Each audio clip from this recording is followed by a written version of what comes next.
بھائی 12 مئی 2007 کو بہت تاریخی واقعات ہوئے، بہت ہی ہولناک دن تھا، مگر کچھ بہت عجیب سے واقعات بھی ہوئے ہیں۔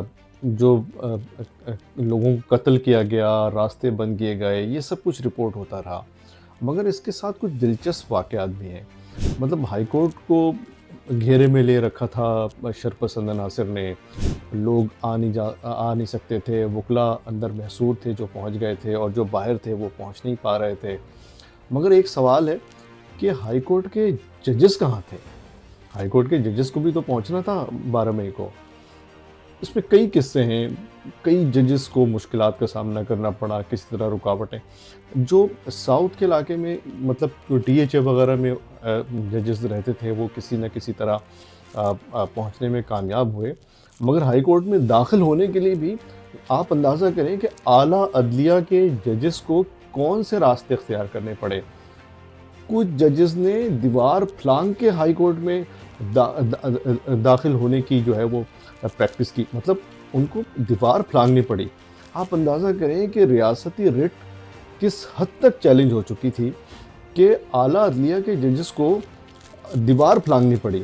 ابھی ہم کسی کا نام نہیں لینا چاہتے، ظاہر ہے اس میں سے بہت سارے لوگ، کئی ججز سپریم کورٹ کے جج بن گئے، بعد میں ریٹائر ہو گئے، اب ظاہر ہے کہ انہیں امبیرسمنٹ ہو سکتی ہے، اس لیے ہم کسی کا نام نہیں لینا چاہتے۔ تو اس طرح کے واقعات بھی ہوئے ہیں۔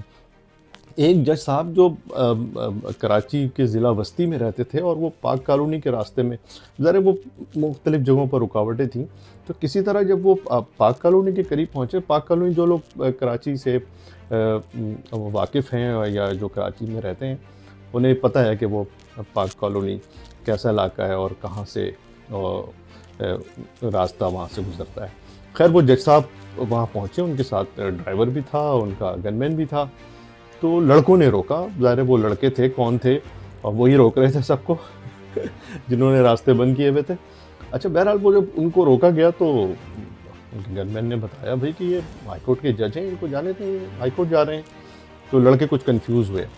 اچھا ہمیں ظاہر ہے کہ وہ جو ان کا اسٹاف ہوتا تھا ہائی کورٹ کے ججز کا، ان سے ہمیں روز اٹھنا بیٹھنا ملنا جلنا تھا، تو بہت ساری چیزیں دیکھنے والوں نے ہمیں بتائیں۔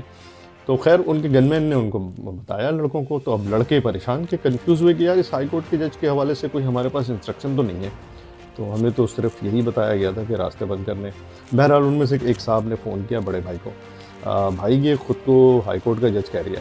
اچھا ہمیں یعنی شاہد نے جو بتایا وہ اس طرح بتایا تھا کہ بھائی وہ صاحب نے جو وہاں پر جو ذمہ دار تھے، جن کی ذمہ داری تھی کہ راستہ بلاک رکھنا ہے، انہوں نے ایک صاحب کو فون کیا کسی کو کہ بھائی یہ اپنے آپ کو ہائی کورٹ کا جج کہہ رہی ہے۔ تو آگے سے جو بھی جواب ملا ہوگا، تو اس کے بعد انہوں نے کہا بھائی جانے کی اجازت تو نہیں ہے آپ کو بھی۔ تو وہ جو گن مین تھا اس کے اتفاق سے وہ پاک کالونی کا رہائشی تھا اور اس کے آس پاس کے علاقوں کا رہنے والا تھا، تو اس کے کچھ اپنے ذاتی بھی تعلقات تھے۔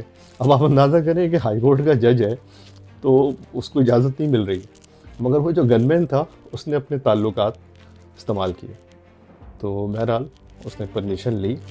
پھر وہ صاحب بھی ہائی کورٹ پہنچے اسی طرح رکاوٹیں عبور کرتے ہوئے، وہ ہائی کورٹ کے جج تھے اور انہیں بھی دیوار پھلانگنی پڑی۔ اور جو مرکزی دروازہ تھا وہاں تک تو پہنچنا ممکن ہی نہیں تھا۔ عمومی طور پر بھی جو سیکیورٹی ہے، سیکیورٹی ہائی کورٹ کی ہوتی ہے، سندھ ہائی کورٹ کی، اس میں ججز عقبی دروازہ ہی استعمال کرتے تھے، اور وہی وی آئی پی گیٹ تھا، اور مگر وہ بھی بند تھا۔ تو وہ آس پاس جو سیکریٹریٹ کے کچھ دیواریں ہیں وہ استعمال ہوئیں، پھلانگنی پڑی دیواریں۔ تو اس طرح کے واقعات بھی ہوئے تھے۔ تو عام واقعات جو بہت ہی کامن ہیں وہ تو رپورٹ ہوتے رہتے ہیں، مگر 12 مئی کو ججز کو کیا کچھ فیس کرنا پڑا ہے سندھ ہائی کورٹ کے اعلیٰ عدلیہ کے ججز کو، یہ بھی تاریخ میں ضرور یاد رکھا جائے گا۔